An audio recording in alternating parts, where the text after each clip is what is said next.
Kaisar Pedang yang Mengejutkan. Bab 4956, Kompetisi Seni Bela Diri untuk Memenangkan Pengantin. Qiao Mo tampak putus asa dan tidak punya pilihan selain menyetujui tuntutan kedua tetua itu. Kedua tetua Bai Senglou mengandalkan Qiao Mo, mereka tidak berdaya di Sekte Tian Sui dan ditindas dengan segala cara. Qiao Mo adalah putri dari mantan pemilik Bai Senglou, dan dia juga merupakan 10 master teratas dalam daftar Dewa Tao Tian Sui. Jika kedua tetua itu membunuhnya secara langsung, saya khawatir itu akan menyebabkan ketidakpuasan para seniman bela diri di dalam dan di luar Bai Senglou, dan itu akan membuat Sekte Tian Sui kehilangan seorang jenius, dan para petinggi Sekte Tian Sui akan tidak senang. Cara terbaik yang dapat dipikirkan oleh kedua tetua itu adalah membiarkan Qiao Mo mengambil inisiatif untuk menyerahkan gelar Tuan Tanah dan meninggalkan Bai Senglou dengan sukarela. Jadi mereka muncul dengan ide yang buruk. Mereka bersedia membiarkan Qiao Mo mengambil alih Bai Senglou, tetapi prasyaratnya adalah Qiao Mo harus menikah. Mereka tahu bahwa meskipun Qiao Mo adalah wanita yang lemah, dia lebih sombong daripada orang lain. Ketika dia masih muda, ayahnya masih ada di sana, dan dia berkata bahwa pria yang akan dinikahinya di masa depan haruslah pria yang tak tertandingi. Mereka berharap bahwa Qiao Mo tidak akan menikahi seorang pria dengan sembarangan, jadi langkah ini hampir sempurna. Namun meskipun demikian, mereka masih belum merasa tenang. Jika Qiao Mo dapat menikahi putranya, maka Wu Xiu dan Qi Kun dapat mengambil alih gedung Bai Seng. Wu Xiu dan Qi Kun terus mengatakan bahwa selama Qiao Mo menikahi mereka, mereka akan mendukung Qiao Mo untuk mengambil kembali harta Bai Senglou. Namun selama Qiao Mo setuju dan menikahi putra mereka, maka bahkan jika mereka bertobat pada saat itu, Qiao Mo tidak bekerja setiap hari. Meskipun kontes seni bela diri, Yi Gu bukanlah kebijakan terbaik, itu juga merupakan langkah Qiao Mo yang tidak berdaya. Wu Xiu dan Qi Kun merasa puas dengan janji Qiao Mo dan berkata sambil tersenyum, baiklah, seharusnya tidak terlambat. Waktunya akan tiba 1 bulan lagi, dan tempat kompetisi seni bela diri akan berada di arena gedung Bai Seng. Selama para pengikut Sekte Tian Sui memiliki kultivasi alam Tao dan Dewa, mereka dapat datang dan mendaftar untuk berpartisipasi. Wu Xiu dan Qi Kun mengunci kompetisi seni bela diri untuk merekrut kerabat untuk berkultivasi di alam Tao dan Dewa, untuk memfasilitasi putra-putra mereka untuk menunjukkan kekuatan ilahi mereka. Dengan kekuatan Wudi dan Qiliang di Sekte Tian Sui, hampir tidak ada saingan di alam Tao dan Dewa. Hanya mereka yang dapat mengalahkan Wudi dan Qiliang adalah teman baik mereka atau bakat eksentrik yang mengabdikan diri pada Tao. Mereka tidak memiliki cinta untuk anak-anak mereka. Jadi sepertinya Qiao Mo akhirnya akan jatuh ke tangan Wudi atau Qiliang.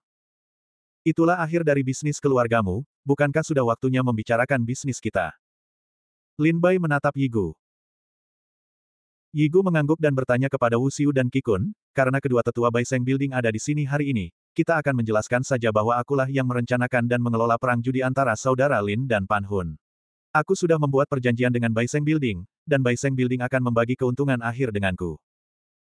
Tapi sekarang sudah hampir sebulan berlalu. Kenapa aku tidak mendapatkan bagianku? Wu Xiu dan Qi Kun tentu saja tahu tentang hal itu, dan nilai kontribusi di meja judi cukup besar, yang membuat orang iri. Wu Xiu dan Qi Kun tentu saja menarik kembali ucapannya. Wu Xiu dan Qi Kun saling memandang dan berkata, saat ini, tingkat atas Bai Seng Building sedang berubah, jadi kita tidak bisa mempertimbangkan hal-hal lain. Kita tunggu saja sampai setelah kontes seni bela diri. Setelah itu, Wu Xiu dan Qi Kun sama sekali tidak memberi waktu dan teori kepada Yi Gu. Mereka berjalan kemana-mana dengan tangan mereka. Kedua anjing tua ini, melihat ke belakang Wu Xiu dan Qi Kun, Yi Gu dengan marah memarahi. Setelah semua orang pergi, Pulau Baiwu kembali sunyi, hanya menyisakan Lin Bai, Yi Gu, dan Qiao Mo. Qiao Mo yang pucat dan putus asa berkata, maaf, saudara Lin dan saudara Yi. Aku tidak menyangka keadaan akan menjadi seperti ini. Gedung Bai Seng berutang nilai kontribusinya kepadamu. Jika aku bisa mendapatkan kembali aset gedung Bai Seng di masa mendatang, aku akan mengembalikannya. Jika aku tidak bisa mendapatkannya kembali, aku akan menghabiskan sisa hidupku untuk mendapatkan nilai kontribusi dan mengembalikannya kepadamu. Yi Gu menghela napas dan berkata, kakak senior Qiao Mo, jangan terlalu memikirkannya. Kami semua tahu situasimu saat ini, dan kami tidak bermaksud menyalahkanmu. Lin Bai mengangguk. Dia tahu bahwa bukan kakak senior Qiao Mo yang tidak memberikan nilai kontribusinya, tetapi gedung Bai Seng yang menghalanginya. Tidak heran Qiao Mo tidak melakukannya. Terlebih lagi, situasi Qiao Mo jauh lebih sulit daripada Yi Gu dan Lin Bai. Lin Bai bertanya, kakak senior Qiao Mo, usulan Yi Gu untuk mengikuti kompetisi bela diri hanyalah cara untuk memperlambat langkah. Apa rencanamu selanjutnya? Qiao Mo menatap langit dengan lemah, air mata mengalir di matanya, apa yang bisa kulakukan? Sebelum tulang-tulang ayahnya dingin, saudara-saudara Paus harus berjuang untuk harta keluarga di masa lalu, dan bahkan memaksa putri seorang teman lama untuk mengalami akhir seperti itu. Jika ayahku tahu, dia tidak akan mati. Sekarang kita hanya bisa mengambil satu langkah dan melihat satu langkah. Gedung Baiseng adalah usaha ayahku sepanjang hidupnya, aku tidak akan pernah menyerah dengan mudah. Bahkan jika aku mati, aku tidak akan pernah menyesalinya. Yigu berkata sambil tersenyum, kakak senior Qiao Mo, jika kamu ingin melihat sesuatu, kamu tidak dapat menahan diri untuk tidak mengemis jika kamu miskin, kau akan selalu keluar jika kau tidak mati. Ketika perahu sampai di jembatan, keadaan akan lurus. Mungkin keadaan tidak seburuk yang kita kira. Yigu terlahir dalam keluarga bangsawan. Di mata Yigu, industri seperti Baiseng Building tidak termasuk golongan atas. Oleh karena itu, Yigu sangat berpikiran terbuka. Namun, mata Yigu berbinar dan dia berkata, situasi kakak senior Qiao Mo saat ini membuat Yi merasakan hal yang sama. Setelah ayah saya terluka, para tetua dan paman di dalam dan luar keluarga saya langsung menjadi seperti orang yang berbeda. Paman saya, yang dulu mencintai saya, tidak kenal ampun. Sepupu saya, yang merupakan saudara saya, juga berbicara buruk tentang saya. Dunia ini sepi, tetapi memang begitulah adanya. Yigu pernah berkata bahwa tujuannya memuja Sekte Tianshui adalah untuk mendapatkan metode saluran dewa dari Sekte Tianshui dan kembali untuk menyembuhkan ayahnya. Pada prinsipnya, tidak mudah bagi keluarga super seperti Yi guna untuk mendapatkan metode saluran dewa dari Sekte Tianshui.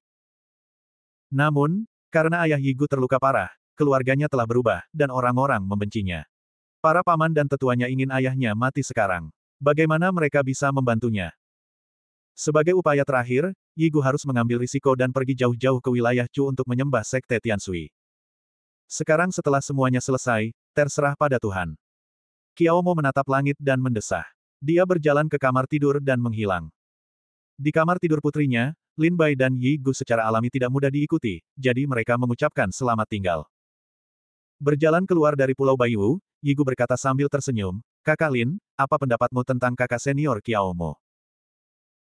Lin Bai memikirkannya dengan saksama dan berkata dengan suara rendah, meskipun dia adalah gadis yang langka dan sombong di Sekte Tianshui, dia tumbuh di bawah perlindungan ayahnya. Dia tidak terlibat dalam dunia dan memiliki sedikit rencana. Sekarang dia menderita, dia tidak dapat melakukan apapun untuk sesaat. Untuk situasi Qiao Mo saat ini, jika diletakkan di tubuh Lin Bai, itu sama sekali bukan masalah. Berdasarkan karakter Lin Bai, meskipun dia bukan lawan Wu Xiu dan Qi Kun, dia akan meninggalkan Sekte Tianshui dan mencari jalan keluar lain untuk mengambil kembali harta keluarga ayahnya. Namun, situasi Qiao Mo saat ini telah dikendalikan dengan kuat oleh Wu Xiu dan Qi Kun. Meskipun Qiao Mo memiliki kekuatan di posisi ke-6 dalam daftar, dia tidak dapat bersaing dengan Wu Xiu dan Qi Kun. Bab 4957 bertindak atas inisiatif sendiri.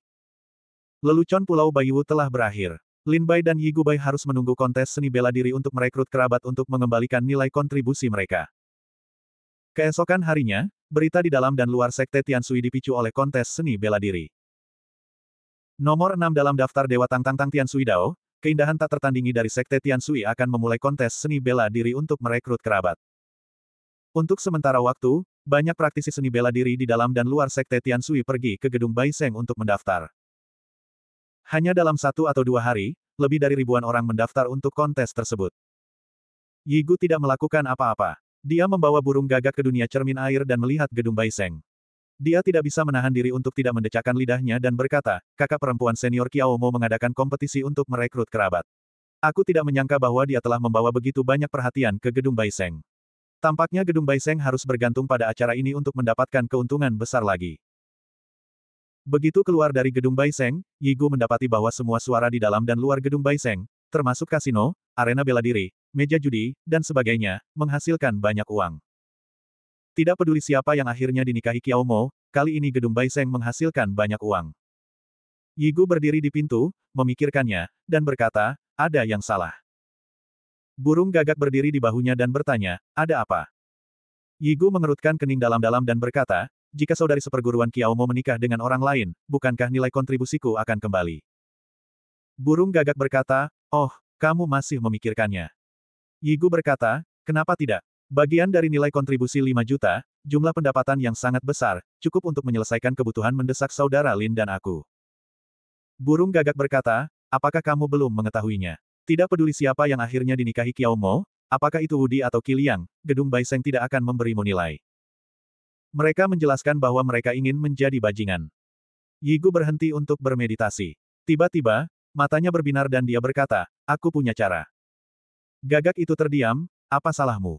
Tidakkah kau ingin ikut serta dalam kompetisi? Dan menikahi Yo? Yigu berkata sambil mengerutkan bibirnya, kompetisi ini sangat berisik. Bahkan jika aku ikut serta dalam kompetisi, aku bukanlah lawan Wudi dan Qiliang.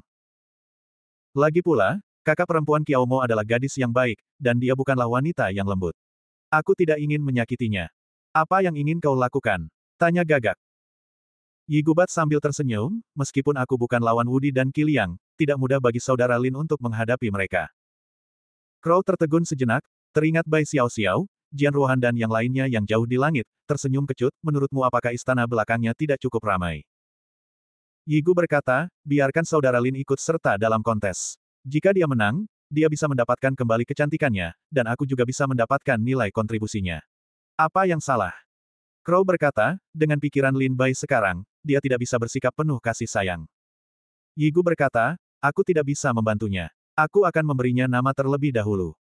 Setelah itu, Yi Gu membawa Crow ke gedung Baiseng, membayar biaya pendaftaran, dan menuliskan nama Lin Bai. Yi Gu dan Crow mendaftar untuknya di gedung Baiseng tanpa memberitahu Lin Bai, tetapi dia tidak tahu apa-apa tentang itu. Pada saat ini, setelah kembali ke Pulau Mingyue, Lin Bai merenungkan bagaimana menggunakan berita tentang Xian Mai untuk mendapatkan keuntungan bagi dirinya sendiri. Tanpa disadari, hari sudah larut malam. Sebuah pita melewati Pulau Mingyue dan jatuh di pulau itu, berubah menjadi sosok seorang lelaki tua. Mengapa kamu begitu ingin meneleponku? Orang ini adalah Li Zhen. Lin Bai tidak banyak bicara omong kosong, jadi dia berkata, ada hal yang sangat penting bagi Sekte Tianshui. Saya pikir itu perlu untuk memberitahu Sekte, tetapi saya tidak ingin memberitahu Sekte tanpa alasan apapun. Li Zhen tertegun dan berkata, jika informasi yang Anda berikan sangat penting bagi Sekte, Sekte akan memberi Anda hadiah yang bagus. Lin Bai bertanya, mengapa saya harus mempercayai Anda? Li Zhen sedikit mati rasa dan berkata, saya adalah tetua Taiyi dari Sekte Tianshui. Apakah kata-kata saya tidak cukup meyakinkan? Jangan melebih-lebihkan. Tetua Taiyi dari Sekte Tianshui selalu berkulit tebal. Lin Bai berkata dengan cara yang aneh. Li Zhen tersenyum kecil dan tidak menganggapnya serius. Dia tahu bahwa Lin Bai berbicara tentang Qi Kun dan Wu Xiu, yang juga merupakan tetua Taiyi dari Sekte Tianshui. Namun, untuk memperebutkan kekuasaan Bai Senglou, mereka membuat Sekte Tianshui menjadi badai, dan bahkan merendahkan harga diri untuk menghitung generasi yang lebih muda, yang membuat para tetua Taiyi dari Sekte Tianshui malu. Karena kamu tidak percaya padaku, kamu dapat mengajukan persyaratanmu sendiri. Jika kamu merasa informasimu sendiri berharga, kamu dapat mengajukan jumlah persyaratan yang sama. Li Zhen berkata perlahan. Itu masih kebaikan tetua Li Zhen. Lin Bai tersenyum dan mengatakan semua hal yang dia inginkan dalam hatinya. 3 hal. Pertama, aku ingin menjadi murid Sekte Tianshui. Kedua, aku ingin 5 juta kontribusi.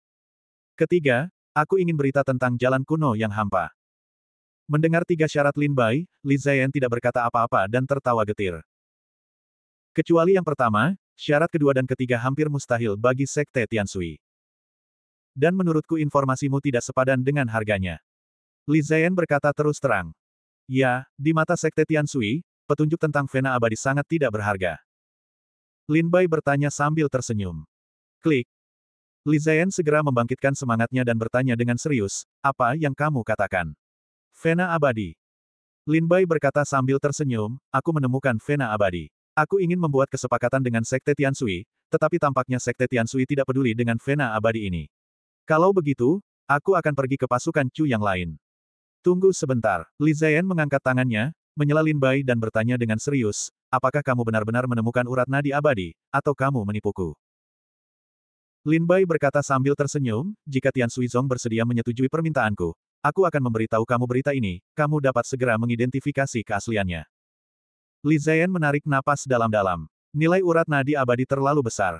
Jika Lin Bai bersedia memberitahunya, itu tidak diragukan lagi akan memberi Sekte Tianshui kesempatan untuk dilahirkan kembali. Namun, dia juga memiliki kekhawatiran di dalam hatinya. Karena Lin Bai menemukan urat nadi abadi, mengapa dia memberitahu Sekte? Jika apa yang kamu katakan benar, mengapa kamu memberitahu Sekte tentang ini? Li Zhen menatap Lin Bai dengan penuh arti dan bertanya perlahan. Lin Bai mengulurkan jarinya dan berkata, ada alasan. Urat nadi abadi ini sekarang ditempati oleh kekuatan yang kuat. Dengan kekuatanku sendiri, aku tidak bisa mengambil urat nadi abadi itu. Li Ziyan mengangguk pelan, yang dapat menjelaskan mengapa Lin Bai memberitahu Sekte Tiansui tentang berita tentang urat nadi abadi itu. Jika urat nadi abadi ini bukan milik siapapun, dan ditemukan oleh Lin Bai secara tidak sengaja, maka Lin Bai Gen tidak perlu memberitahu Sekte, dia dapat menambangnya sendiri secara diam-diam. Bab 4958 Tawar-menawar dengan Master Sekte. Li Ziyan perlahan-lahan memahami maksud Lin Bai. Dia menemukan urat nadi abadi secara kebetulan, tetapi karena ditempati oleh kekuatan besar, urat nadi itu tidak dapat dieksploitasi. Itulah sebabnya dia ingin membuat kesepakatan dengan Sekte Tiansui dengan berita ini. Li Ziyan berkata sambil tersenyum, urat nadi abadi yang kamu temukan bukan milik negara Chu, kan? Sekte Tiansui tidak begitu berani bersaing dengan Chu untuk mendapatkan urat nadi abadi. Lin Bai menghela nafas, tetua, kamu tidak perlu datang ke mulutku. Urat nadi abadi ini bukan milik negara Chu, juga bukan milik 5 keluarga dan 7 sekte. Adapun yang itu, di mataku, itu relatif kuat, tetapi jika dibandingkan dengan Sekte Tiansui, hanya dapat dikatakan bahwa itu sama kuatnya. Mata Li Ziyan menyipit, dan dia berkata dalam hatinya bahwa jika dia adalah lawan yang setara, Sui Zong pasti akan tetap bertarung hari itu. Baiklah, kalau begitu, kamu tunggu di sini. Aku akan membuat keputusan setelah berkonsultasi dengan sekte. Tolong, tetua. Li Ziyan terbang menjauh dan datang ke kuil Fusui. Bunyikan lonceng kuno di depan aula, dan lonceng merdu bergema di gua-gua para tetua sekte Tiansui. Tidak lama kemudian, sesosok tetua berkumpul dari segala arah dan berjalan ke kuil Fusui. Sang Patriark muncul pada saat yang sama. Patriark dan para tetua berkumpul di aula Fusui, menatap Li Ziyan, dan mengeluh, Li Ziyan, ada apa denganmu? Apa lonceng air yang berbunyi? Tetua Li, Anda telah menjadi tetua senior Sekte Tiansui selama bertahun-tahun. Anda seharusnya tahu betul bahwa lonceng air tidak dapat berbunyi dengan mudah. Ketika lonceng berbunyi, itu berarti sesuatu yang besar terjadi pada klan, baik atau buruk. Menghadapi pertanyaan tetua, wajah Li Ziyan memerah sambil tersenyum. Ketika saya membunyikan lonceng, tentu saja saya memiliki sesuatu yang penting untuk didiskusikan dengan Patriark dan para tetua. Baik atau buruk. Alam adalah hal yang baik. Mendengar sumpah Li Ziyan bahwa itu adalah hal yang baik, para tetua merasa lega dan mendengarkan kata-kata Li Ziyan. Patriark berkata, Tetua Li, jika memang begitu, jangan katakan yang sebenarnya. Li Ziyan menundukkan tangannya dan berkata, Tuan, baru saja Lin Bai memanggilku dan mengatakan bahwa dia menemukan urat abadi. Hiss. Di seluruh aula yang tertutup air, terdengar suara udara dingin. Banyak tetua mengalihkan pandangan mereka dan tidak bisa menahan kegembiraan. Denyut abadi. Benarkah? Menemukan urat abadi, apakah tidak memiliki pemilik? Banyak tetua bertanya dengan tergesa-gesa. Li Ziyan menjelaskan, berita yang keluar dari mulut Lin Bai adalah bahwa urat nadi abadi ini tidak tanpa pemilik, tetapi ditempati oleh suatu kekuatan. Tetapi kekuatan ini bukanlah negara Chu, juga bukan 5 sekolah dan 7 sekolah. Dalam kata-kata Lin Bai, dia adalah lawan dari genderang Zongqi Tiansui. Mendengar bahwa itu bukanlah negara Chu dan 5 keluarga dan 7 sekte yang menempatinya, semua tetua sangat panas di mata mereka. Jika Anda bisa mendapatkan denyut nadi abadi, Sekte Tiansui pasti akan dapat menyelesaikan masalah yang mendesak. Menambang Xianyu dapat mengolah orang-orang kuat untuk Tiansui Zongyuan. Mata Patriark itu panas, jari-jarinya yang putih ramping terkepal, dan dia bertanya, tetapi benarkah? Di mana urat nadi abadi itu? Li Ziyan berkata dengan senyum pahit, Lin Bai baru saja memberitahu saya bahwa dia telah menemukan urat nadi abadi, tetapi dia tidak mengatakan di mana itu. Patriark itu tercengang dan bertanya, mengapa? Memberitahukan berita kepadamu, tetapi tidak memberitahukan tempatnya. Li Ziyan berkata, Lin Bai memiliki 3 persyaratan. Selama klan dapat menyetujui 3 persyaratannya, dia dapat mengetahui di mana pembuluh darah abadi itu berada. Patriark itu mengerutkan kening dan berkata, Lin Bai ini sangat berani. Sudah berapa lama dia memuja Patriark? Saya belajar tawar-menawar dengan Zongmen. Patriark itu sedikit mengeluh, tetapi masih bertanya, apa permintaannya? Li Ziyan berkata, pertama, dia ingin menjadi murid Sekte Tiansui. Kedua, dia ingin 5 juta kontribusi. Ketiga, dia ingin petunjuk ke jalan hampa. Wajah Patriark itu tenang ketika dia mendengar permintaan pertama, dan kemudian berubah ketika dia mendengar permintaan kedua dan ketiga. Singa yang luar biasa. 5 juta sumbangan dibutuhkan segera setelah kau membuka mulutmu. Banyak tetua terkejut. 5 juta sumbangan, yang bukan jumlah yang sedikit. Misi tertinggi yang dikeluarkan oleh sekte di aula misi tidak lebih dari 10.000 atau 20.000 sumbangan. Nilai sumbangan Lin Bai sebesar 5 juta benar-benar luar biasa. Li Ziyan melihat bahwa Patriark tidak senang, jadi dia berkata, Patriark, dengarkan Lin Bai. Jika sekte Tiansui tidak mau menyetujui permintaannya, dia akan pergi ke 5 keluarga dan 7 sekte lainnya untuk membuat kesepakatan. Jadi, tolong buat keputusan sesegera mungkin. Patriark berkata dengan tenang, 3 tuntutannya. Yang pertama, sekte Tiansui dapat menjanjikannya. Jika dia memberitahu dia di mana denyut nadi abadi itu berada, dia telah memberikan kontribusi besar bagi sekte Tiansui, dan tidak masalah jika dia dipromosikan menjadi murid 3 Jue. Persyaratan ketiga juga dapat memuaskannya. Sekte Tiansui memiliki fondasi yang dalam dan tahu di mana beberapa jalan kuno yang kosong berada. Adapun permintaan kedua, nilai kontribusi 5 juta terlalu banyak. Wajah Patriark sedingin es. Li Ziyan menyeringai getir. Dia tidak tahu bahwa Lin Bai sedang berbicara dengan singa. Sang Patriark berkata, Tetua Li, Anda dapat memberitahu dia bahwa klan dapat menyetujui 2 syarat lainnya, yaitu syarat kedua. Nilai sumbangan 5 juta terlalu banyak. Klan tidak dapat mengeluarkannya. Biarkan dia kurang. Li Ziyan tersenyum getir dan bertanya, berapa banyak yang bersedia diberikan Patriark? Tuhan tercengang dan mengulurkan 1 jari. Li Ziyan berkata sambil tersenyum, Susrain, nilai sumbangan 1 juta, sangat sedikit, saya khawatir Lin Bai tidak akan setuju. Sang Patriark berkata, nilai sumbangan 1 juta adalah 10.000. Berikan nilai sumbangan 10.000, Anda pergi dan beritahu dia. Li Ziyan tercengang. Ternyata itu bukan 1 juta, tetapi 10.000. Ini. Li Ziyan merasa malu. Ketika orang meminta 5 juta yuan, Anda membayar harga dan memotong 4,99 juta yuan. Ada tawar-menawar seperti itu di dunia ini. Sang Patriark berkata, bisnis adalah tentang negosiasi. Tetua Li dipersilakan untuk membicarakannya. Li Ziyan menghela napas, baiklah, saya akan mencobanya. Li Ziyan datang ke Pulau Mingyue dan berkata, sepertinya sekte Tiansui tidak ingin melakukan bisnis ini. Itu saja, saya akan mencari orang lain. Tidak, saya akan bertanya kepada Tuan lagi. Li Ziyan dengan cepat menghentikan Lin Bai dan berlari ke Fu Suidian. Mata sang Patriark berbinar, tangannya mengepal dan giginya terkatup, sialan, bocah ini sama sekali tidak melepaskannya. Kalau begitu saya akan memberinya sedikit muka, menaikkan harga, menyumbangkan 100.000 nilai, mau atau tidak. Li Ziyan tersenyum pahit dan berlari ke Pulau Mingyue. Lin Bai berkata, nilai sumbangan 5 juta, kurang dari 1 tidak akan cukup. Li Ziyan berlari kembali. Sang Patriark berkata, 0,5 juta, beli sekarang. Li Ziyan berlari ke Pulau Mingyue lagi. Lin Bai berkata, nilai sumbangan 5 juta, menolak tawaran balasan. Li Ziyan berlari kembali. Sang Patriark sangat marah sehingga dia menepuk bahunya, 1 juta. Itulah batas akhirku. Ketika Li Ziyan pergi ke Pulau Mingyue, dia mengeluh dalam hatinya, apa ini? Bab 4959 Kesepakatan selesai. Lin Bai, meskipun sekte Tiansui adalah salah satu dari 5 dan 7 sekte di Chu, sekte itu sudah lama sepi, dan keluarganya tidak kaya. Menurutmu, bisakah kita menguranginya dengan tepat? Selama kamu melepaskannya, aku bisa segera meyakinkan Patriark. Li Ziyan menemani Lin Bai sambil tersenyum. Lin Bai mengerutkan kening dalam-dalam. Sekte Tiansui, salah satu dari 5 keluarga dan 7 sekte, dapat dengan mudah mengeluarkan nilai kontribusi 5 juta bahkan jika dia dalam situasi yang buruk. Bagaimana Patriark bisa menawar berulang-ulang seperti seorang wanita? Bisakah dia jujur dan bahagia seperti seorang pria? Lin Bai berkata dengan sedikit ketidakpuasan. Apakah 5 juta lebih berharga? Siapa yang lebih penting daripada nilai urat nadi abadi?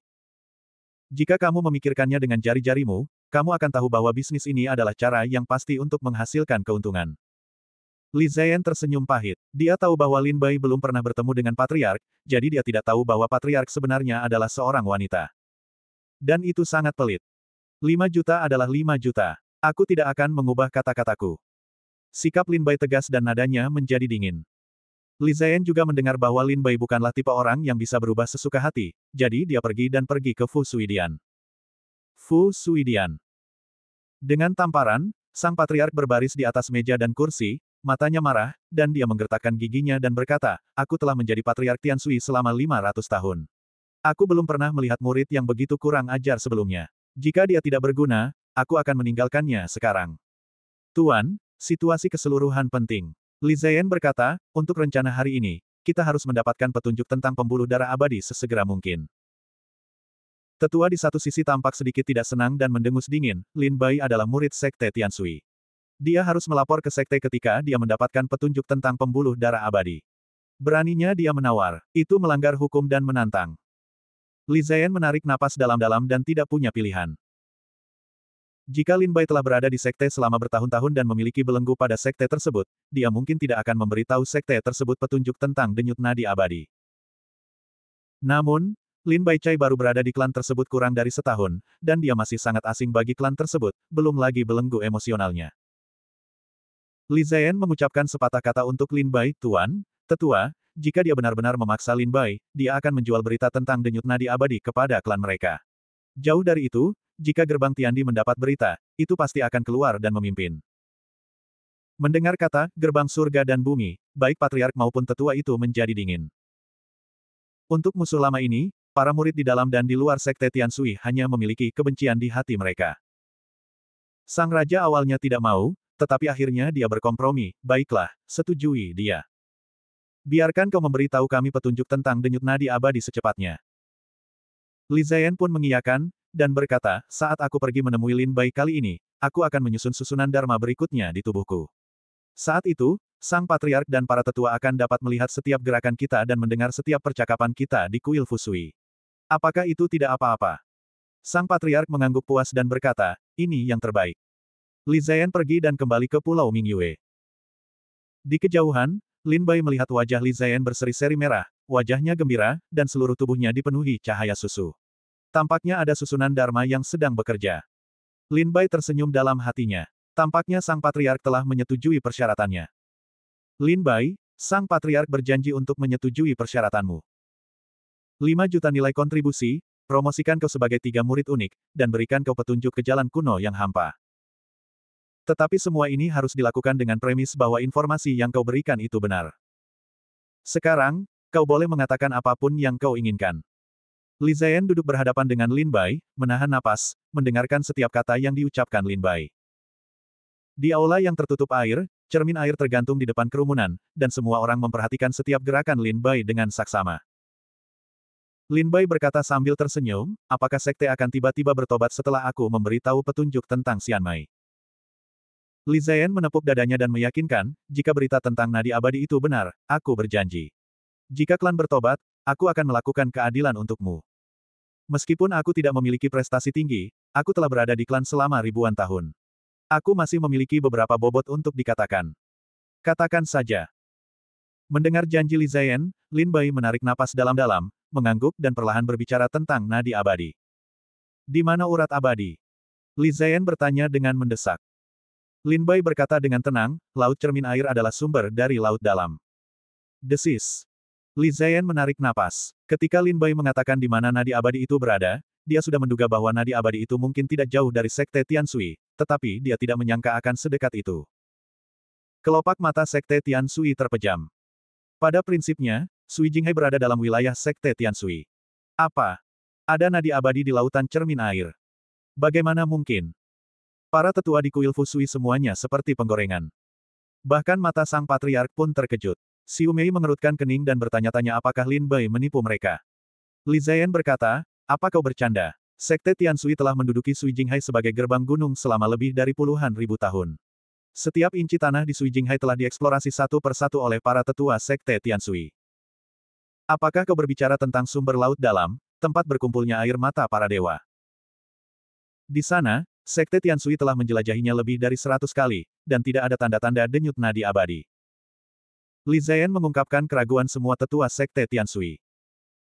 Ketika Sekte Tianshui kuat, ada begitu banyak ahli di sekte tersebut sehingga seluruh laut cermin air adalah halaman belakang Sekte Tianshui. 3 iblis di laut cermin air semuanya untuk Sekte Tianshui. Adapun 3 bajak laut, ketika mereka kuat, mereka tidak berani membuat masalah di laut cermin air. Lin Bai berkata sambil tersenyum tipis, aku tidak tahu. Ngomong-ngomong, aku melihat ki abadi di sumber laut dalam. Li Ziyan bertanya, apakah kau melihatnya dengan mata kepalamu sendiri? Kurasa begitu. Lin Bai memikirkannya. Ketika dia dekat dengan sumber laut dalam, Tuntian Dao Guo bereaksi. Lin Bai yakin itu adalah bau ki abadi. Li Ziyan bertanya, kapan kau melihatnya? Lin Bai berkata, beberapa waktu lalu, sumber laut dalam memuntahkan air mata para dewa. Aku pergi untuk memperjuangkannya. Saat itu, keluarga naga Jiaolong mengirim seorang pangeran perjamuan dan 2 calon pelindung naga. Aku bingung. Meskipun air mata para dewa sangat berharga, itu tidak cukup bagi seorang pangeran naga untuk datang. Jadi aku meninggalkan satu hati lagi. Benar saja, itu membuatku merasa abadi. Jika sekte sekarang mengirim murid untuk menjelajahi sumber laut dalam, mereka pasti akan menemukan bahwa orang-orang Jiaolong telah mengepung sumber laut dalam dan tidak seorang pun diizinkan untuk mendekatinya. Bagaimana cara membedakan kebenaran dari kepalsuan dalam kata-kataku? Sekte hanya perlu mengirim beberapa ahli ke sumber laut dalam untuk mencari tahu kebenarannya. Jika apa yang aku katakan salah, aku tidak akan menerima apapun. Jika apa yang aku katakan benar, tolong hormati janjiku. Lin Bai tidak rendah hati atau sombong. Dia tampak tenang dan datang perlahan. Li Ziyan terkejut ketika dia melihat bahwa kata-kata Lin Bai tegas, tidak seperti berbohong. Di dalam aula yang tertutup air, Sang Patriark segera berkata, Tetua kelima, Tetua ke-11, mohon suruh 3 tetua untuk memimpin anggota klan yang kuat ke sumber laut dalam untuk mencari tahu kebenarannya. Ketiga tetua itu berdiri bersamaan, melengkungkan tangan mereka dan berkata, terima perintah. Bab 4960 Vena Abadi dikonfirmasi. Setelah ketiga tetua itu menerima perintah, mereka segera berangkat bersama ratusan Taois. Sang Patriark menatap Lin Bai di cermin air. Matanya menunjukkan kebencian. Dia menggertakkan giginya dan berkata, jika kau berbohong kepada kami, aku akan mengurusmu. Lin Bai tidak menyangka bahwa, sebagai kepala klan, wanita ini begitu pelit. Dan membanting pintu. Sesaat kemudian, lautan 9 iblis penuh dengan pasang surut, dan guntur saling terkait. 3 tetua dan ratusan Taois muncul di sini pada saat yang sama. Di laut, banyak prajurit dan kepiting keluar dari air. Ketika mereka melihat prajurit di udara, mereka menjadi pucat karena ketakutan dan segera pergi melapor. Pada saat yang sama, seorang pemimpin klan Jiaolong keluar dari air dan berkata, aku telah melihat para tetua sekte Tianshui. Kami klan Jiaolong sedang mengepung para pengkhianat di Laut Jiumo. Tolong buat jalan memutar untuk menghindari konflik dan merusak perdamaian antara kedua keluarga. Minggirlah. Dengan lambaian lengan baju tetua, sebuah kekuatan besar menggulung ombak dan mengirim udang dan kepiting keluar dari laut. Dengan orang kuat dari sekte Tianshui, dia langsung menuju ke laut dalam dari 9 iblis. Sumber laut dalam. Pangeran perjamuan melihat sumber di depannya. Pangeran, ini tidak baik, ini tidak baik. Seorang prajurit udang, takut setengah mati, berlari ke pangeran perjamuan dan menangis. Pangeran perjamuan berkata dengan suara dingin, mengapa panik? Prajurit udang menjawab, pangeran, yang kuat dari sekte Tianshui akan datang. Pangeran perjamuan menyusut, berkata dengan suara dingin, datanglah dengan sangat cepat. Saat berikutnya, tubuh pangeran perjamuan menghilang di sumber laut dalam. Pada saat ini, tetua dengan Tianshui yang kuat, langsung ke dasar laut. Aduh! Tiba-tiba, suara naga yang memekakkan telinga datang, bercampur dengan kemarahan yang tak terbatas dan kekuatan yang luar biasa. Puff! Suara naga itu membuat banyak pendekar Tao memuntahkan darah. Tetua dan beberapa tetua Tai lainnya, dengan wajah kaku, menghentikan tubuh mereka dan melihat ke bawah ke dalam kegelapan dasar laut. Sepasang mata naga merah darah muncul dari dasar laut, dan kemudian tubuh naga setinggi 100 zang muncul di depan orang banyak. Pangeran perjamuan. Tetua dan tetua lainnya memiliki ekspresi kusam dan sedikit gelisah. Nama pangeran perjamuan seperti guntur di lautan cermin air. Secara khusus, seorang Tai yang kuat yang pernah membunuh sekte Tianshui dengan telapak tangan seorang pangeran perjamuan menjadi terkenal dalam Perang Dunia Pertama, yang membuat banyak Tai yang kuat di sekte Tianshui gentar. Kalian para Taois dari sekte Tianshui, klan Jiaolong kami sedang mengejar para pengkhianat di lautan 9 iblis. Apakah kalian ingin ikut campur dalam urusan klan Jiaolong kami? Pangeran perjamuan menampakkan diri dan berdiri di depan orang banyak.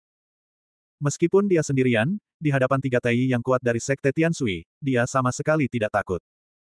Sebaliknya, sikapnya keras dan nadanya dingin.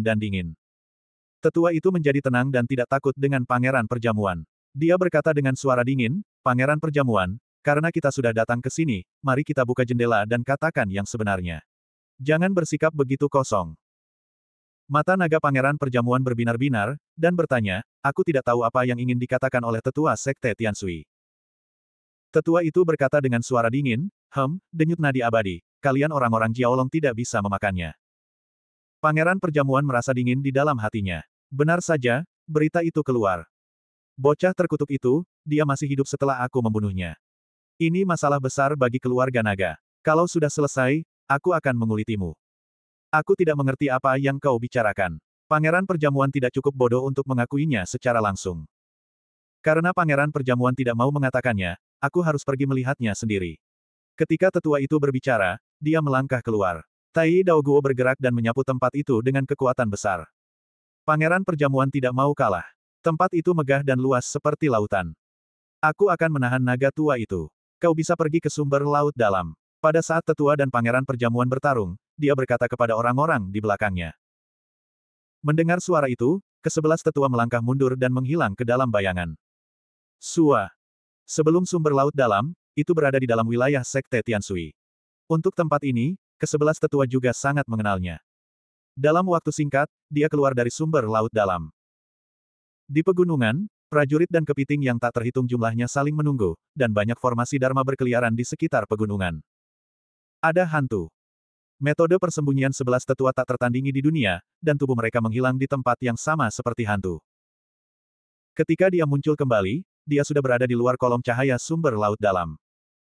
Dia melihat dari dekat dan melihat ruang besar di bawah kolom cahaya. Dia segera terbang ke kolom cahaya dan ke angkasa. Di bawah kolom cahaya, ada gelombang 5 cahaya dan 6 warna. Sepanjang lorong, pergi ke kedalaman, di depan cahaya yang menyilaukan, dari batu bercahaya meledak. Potongan batu bercahaya ini dipenuhi dengan ki abadi yang kuat. Batu terus-menerus menjadi satu bagian, dari bagian menjadi gunung, dari gunung menjadi urat. Sepotong urat abadi giok peri, tidak dapat melihat ujungnya sekilas. Sekarang, ada banyak prajurit dan kepiting di bawah nadi abadi, berkonsentrasi pada ki, mengerahkan teknik rahasia dan menggali giok abadi. Ini benar-benar nadi abadi. Penatua si gemetar dengan gembira, dan tampaknya urat abadi ini belum ditambang. Giok abadi yang dapat diproduksi sangat banyak.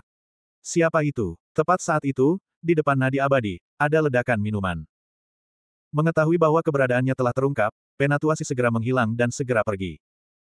Sekarang telah dipastikan bahwa ada urat abadi. Sekarang yang terpenting adalah melaporkan urat abadi ke Zhongmen. Ke-11 Penatua meninggalkan sumber laut dalam dan bergegas keluar dari 9 lautan iblis.